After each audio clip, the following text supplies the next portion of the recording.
തുടർച്ചയായ രണ്ടാം ദിവസവും ആശാ വർക്കർമാരുടെ സമരപന്തലിൽ എത്തിയിരിക്കുകയാണ് സുരേഷ് ഗോപി. ഇത്തവണ മഴ നനഞ്ഞ് സമരം ചെയ്യുന്നവർക്ക് മഴക്കോട്ടുകൾ നൽകിയാണ് തന്റെ പിന്തുണ അറിയിച്ചത്.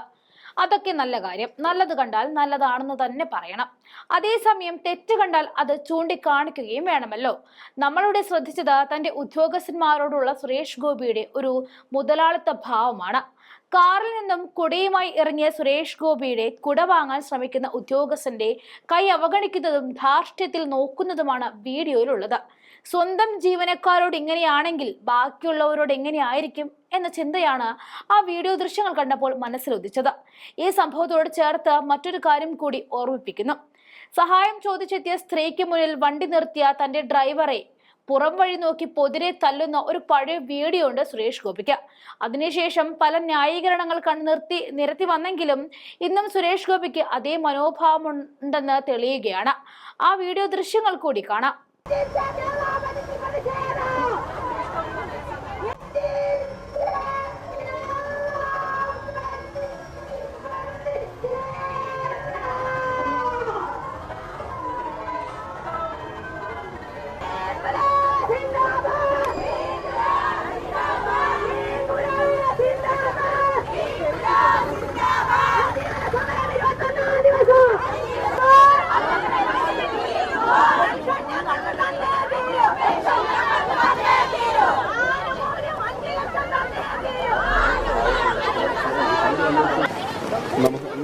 തണുപ്പിക്കണം അല്ലേ? പ്രകൃതി തന്നെ തണുപ്പിക്കുകയാണ്. പക്ഷെ അവരുടെ സമരത്തിന്റെ വീര്യം കുറച്ച് കടുപ്പാണ്. ഈ സമരം ചെയ്യുന്ന ആളുകൾ നനയാതിരിക്കാൻ വേണ്ടി കെട്ടിയ പന്തല് വരെ അഴിച്ചു മാറ്റി. അല്ല, അതൊക്കെ സർക്കാർ സംവിധാനത്തിന്റെ തീരുമാനം. അതൊന്നും ചോദ്യം ചെയ്യാനില്ല. ഞാൻ വന്ന് അവർക്ക് അവരുടെ ദേഹത്തിട്ടിരിക്കുന്ന ഇതൊന്നും ഇനി ആരും അഴിച്ചു കളയത്തില്ലല്ലോ. അപ്പോൾ അതിന് ആ വഴിക്ക് എന്താണ് ചെയ്യാൻ പറ്റുന്നതെന്ന് നോക്കാൻ വേണ്ടി വന്നതാണ്. അത് ഞാൻ ഏർപ്പാട് ചെയ്തിട്ടുണ്ട്. അത് തൽക്കാലം അത്രയും. നാളെ ഞാൻ ഇതിനായിട്ട് ഡൽഹിക്ക് പോവുകയാണ്. സംസാരിക്കണം. അത് നഡ്ഡാജിയായിട്ട് സംസാരിക്കണം. അത് കഴിഞ്ഞ് ആവശ്യമാണെങ്കിൽ പ്രധാനമന്ത്രിയെടുത്തും സംസാരിച്ച് എന്താണെന്ന് നോക്കണം.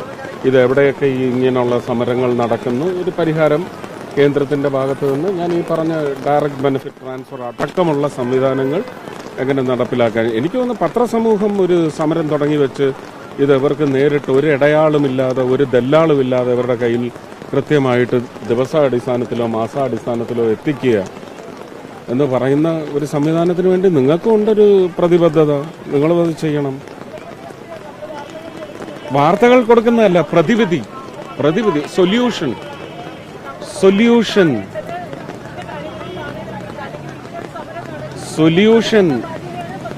അതെ, അതും സൊല്യൂഷനും സജസ്റ്റ് ചെയ്യണം. ഇതൊരു സൊല്യൂട്ടറി മെത്തേഡാണ്. അത് ചെയ്യും. അപ്പോൾ പിന്നെ അവർക്ക് കുടിശ്ശികയൊന്നും വരത്തില്ല. കുടിശ്ശിക വരുന്നോണ്ടല്ലേ കടം വാങ്ങുന്നത്.